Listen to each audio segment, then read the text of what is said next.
Welcome back. If you're over 60, what you do in the first hour after you open your eyes doesn't just set the tone for your day. It sets the tone for the health of your brain for the rest of your life. This isn't an exaggeration. It's a physiological fact. Every year, countless seniors face strokes that seem to come out of nowhere. But the science is clear. These events rarely happen in a vacuum. They are the culmination of patterns of tiny, repeated stresses on a vulnerable system. And the most critical window for those stresses is that first, quiet hour of the morning. What if you could pinpoint the exact habits during that time that are putting you in the crosshairs? And what if you could replace them with simple, science-backed routines that actively protect your brain? What if the power to slash your stroke risk was already in your hands, hidden in the most ordinary moments of your morning? This is exactly what we will explore. We're going to dive deep into the hidden science of that first hour. We will uncover the subtle, often missed signs that your brain is sending you, signals that most people dismiss as just a part of getting older. We will walk through the specific morning habits that research has linked to a dramatic increase in stroke risk. And we will lay out a clear, simple, and actionable plan to not just avoid danger, but to build a foundation of resilience for your brain. This isn't about fear. It's about function. It's about understanding how your body works after 60 and giving it exactly what it needs to thrive. So if you're ready to take control of your brain's health, let's begin. The very first thing we need to talk about isn't a habit. It's a sign, a signal, because a major stroke is often the final, catastrophic event in a process that has been building for days, weeks, or even months. Your body is incredibly intelligent. It sends out distress calls long before crisis. The problem is, we've been trained to ignore them. We blame age. We blame a bad night's sleep. We tell ourselves it's nothing. But what if you knew what to listen for? The most common early sign of a brain under vascular pressure isn't pain. It isn't even dizziness. It's a sudden, fleeting loss of coordination. It's a glitch in the system. You reach for your coffee mug and your hand fumbles slightly. You go to sign your name, and the letters come out a little shakier than usual. You try to button your shirt, and your fingers feel clumsy, almost as if they aren't quite receiving the messages from your brain correctly. This isn't paralysis. It isn't numbness. It's a subtle misfire. And it's one of the most dangerous signs because it's so easy to explain away. You think, I'm just tired or my arthritis is acting up. But this is neurological. Your brain is a master conductor of movement, and it requires a constant, rich supply of oxygenated blood to perform its symphony. When that blood flow is momentarily interrupted, even for a second, the music stutters. That stutter is a tiny stroke, a transient ischemic attack, or a warning of one to come. It's your brain saying, I'm not getting what I need. A landmark study published in the New England Journal of Medicine followed patients who experienced these minor neurological events. The findings were stark. The 48 hours following such an event represent the highest risk window for a major, debilitating stroke. But the study also revealed something incredibly empowering. When individuals recognized these signals and sought immediate evaluation, their risk of a major stroke plummeted by over 80%. Awareness is not just power. It is protection. It is the difference between a life interrupted and a life saved. Think about that for a moment. Just by noticing a slight clumsiness, a momentary confusion with a word, a brief wave of unsteadiness, you can change your trajectory. This is why the first hour of your day is so critical. It's the time when your brain is most vulnerable, and it's the time when you're most likely to either compound that vulnerability or reverse it. So why is the first hour after waking so uniquely dangerous for the brain of someone over 60? The answer lies in what happens inside your body while you sleep. Overnight, you enter a state of natural fasting and dehydration. For 6 to 8 hours, you consume no water. Your breathing, even your sweat, releases moisture. This causes your blood volume to drop slightly and your blood to become thicker, more viscous. Think of it like this. When you're well hydrated, your blood is like water flowing easily through your pipes.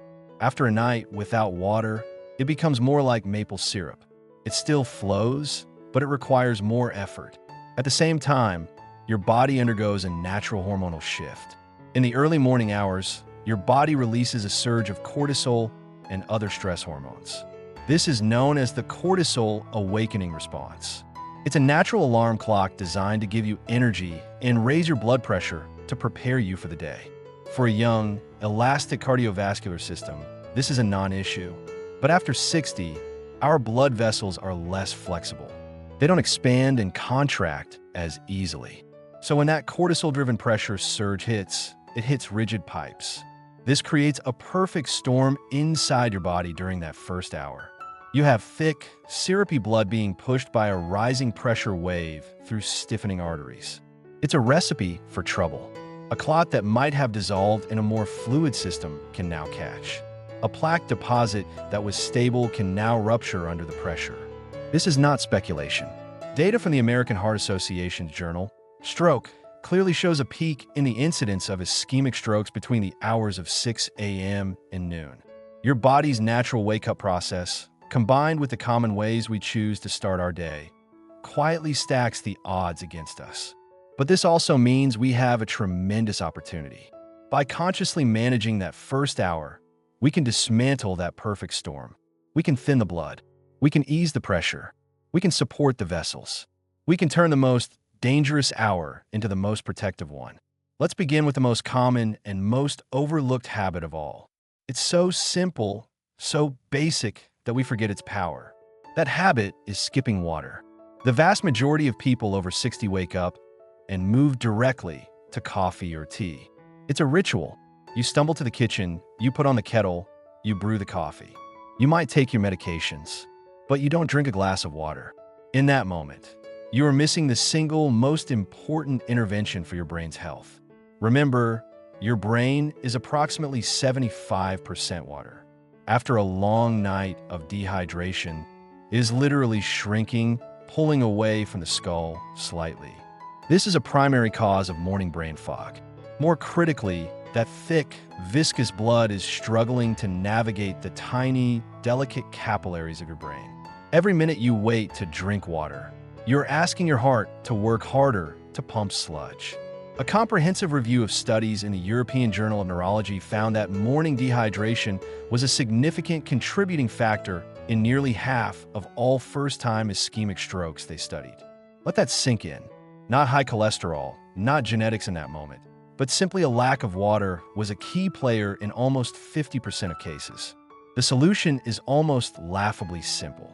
Before you do anything else, before the coffee, before the pills, before you even check your phone, drink one full 8-ounce glass of room temperature water. Why room temperature? Ice-cold water can shock the system, causing blood vessels to constrict, which is the opposite of what we want. Room temperature water is absorbed quickly and gently. You're not just quenching your thirst. You're actively rehydrating your brain, thinning your blood, and reducing the strain on your entire cardiovascular system. You're telling your body, the fast is over. The flow can begin. This one, non-negotiable 60-second act, is the cornerstone of everything that follows. The second dangerous habit is one that feels so innocent, so restful. It's the habit of prolonged stillness. You wake up, and instead of getting up, you lie in bed for another 20 minutes. Or you sit on the edge of the bed, scrolling through your phone. Or you make your way to a chair and just sit, staring out the window, waiting for your body to fully wake up. While this feels like easing into the day from a circulatory standpoint, it is a form of stagnation. When you're lying down, gravity distributes your blood relatively evenly. The moment you sit or stand upright, gravity pulls a significant volume of blood down into your legs and lower body. Your veins, especially as you age, are less effective at fighting that pull and pushing that blood back up to your heart and brain. This is why you might feel lightheaded when you stand up too quickly. It's a sudden drop in blood pressure called orthostatic hypotension. Now, imagine you remain seated for a long period right after waking. The blood pools in your legs. Your heart has to work against gravity to recirculate it. The return flow to your brain is reduced. This state of low brain perfusion is a risk factor for fainting and, more worryingly, for stroke.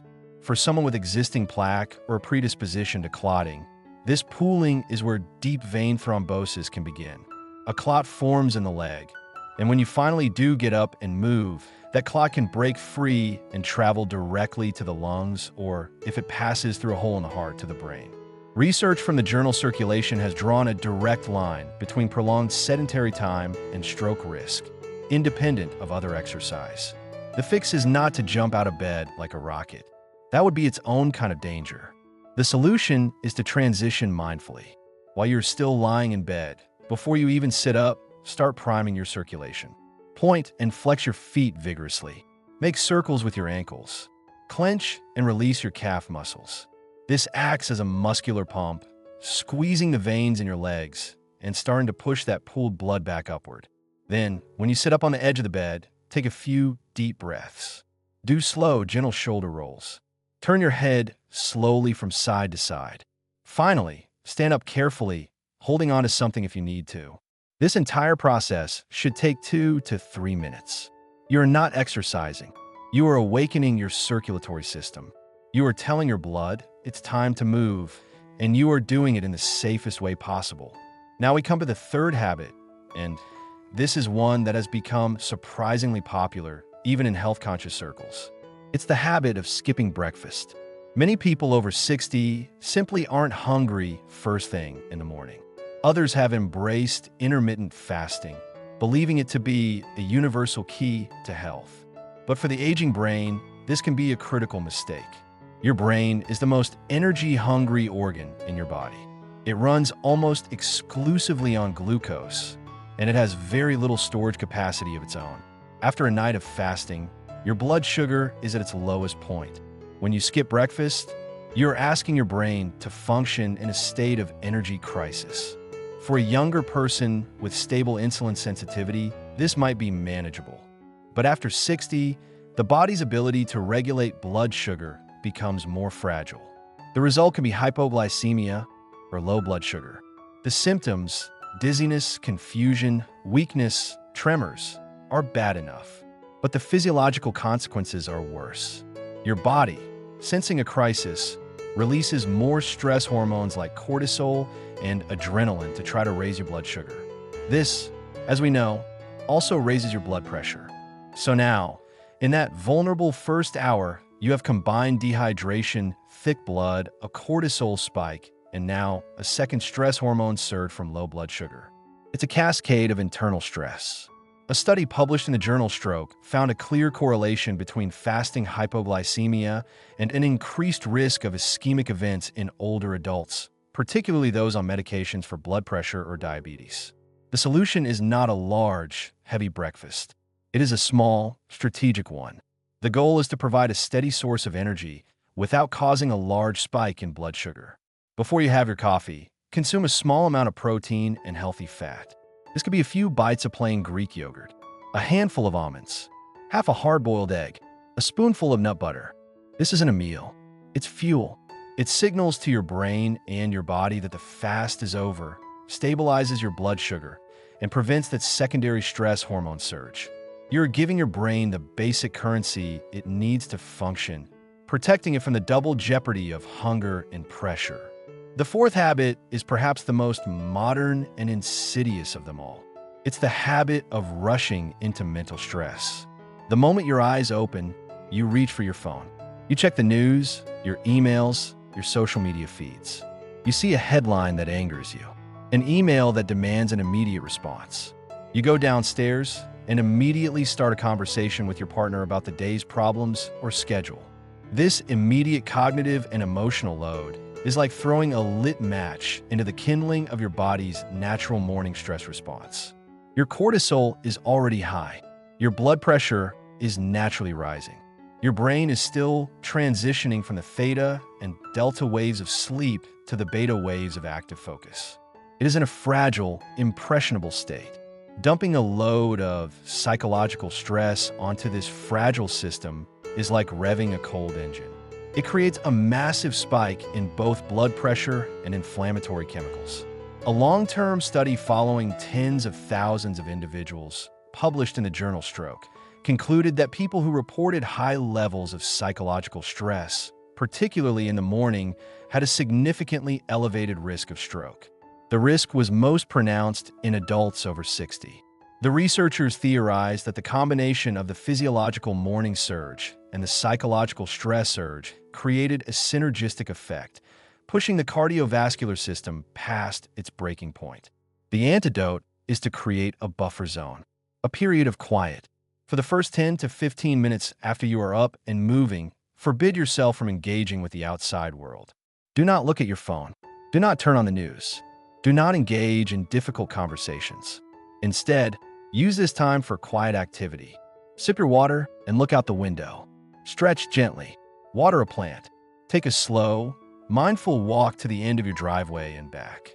This is not laziness. It is neurological hygiene. You're giving your brain and your nervous system a chance to warm up, to stabilize, to build a foundation of calm before you ask it to handle the storms of the day.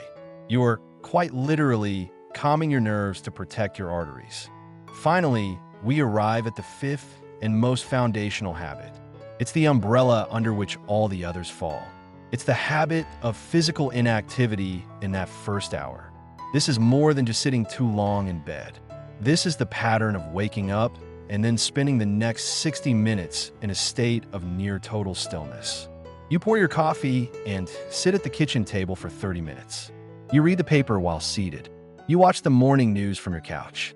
This extended period of sedentary behavior right after waking tells your body that the rest mode is continuing.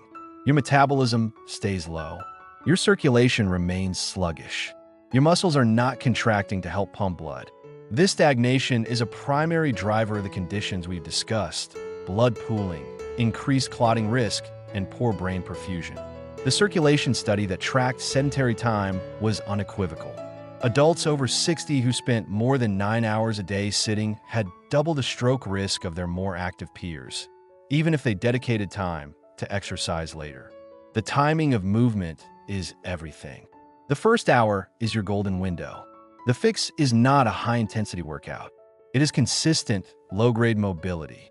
After you have done your gentle wake-up routine in bed, after you've had your water and your small bite of food, your mission is to just move. March in place for 2 minutes while the coffee brews. Do a set of 10 gentle squats, holding onto a counter for support. Walk around your house. Put on some music and sway to the rhythm. The goal is to break up every 15 minutes of sitting with at least 2 minutes of movement in that first hour. This constant, low-level activity acts as a signal to your entire system. It tells your heart, your veins, your muscles, and your brain the day has begun. It is time to be active. It prevents the dangerous stagnation that sets the stage for vascular events. When your blood flows, your brain is safe. It's that simple. So, there you have it. The path to slashing your stroke risk after 60 is not found in a pill or a complicated medical procedure.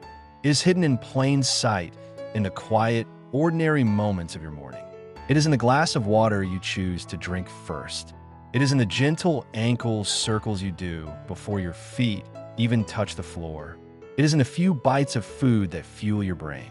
It is in the 10 minutes of peace you grant your mind before the world intrudes. And it is in the simple, consistent movement that tells your body it is time to live. This is the science of the first hour. It is a science of awareness, of listening to the subtle signals your body has been sending all along. You do not need to be perfect. You just need to be present. You need to pay attention. And by making these small, consistent shifts, you are not just preventing disaster. You are actively building a brain that is resilient, nourished, and protected. You are taking control of your health in the most profound way possible, one peaceful, intentional morning at a time.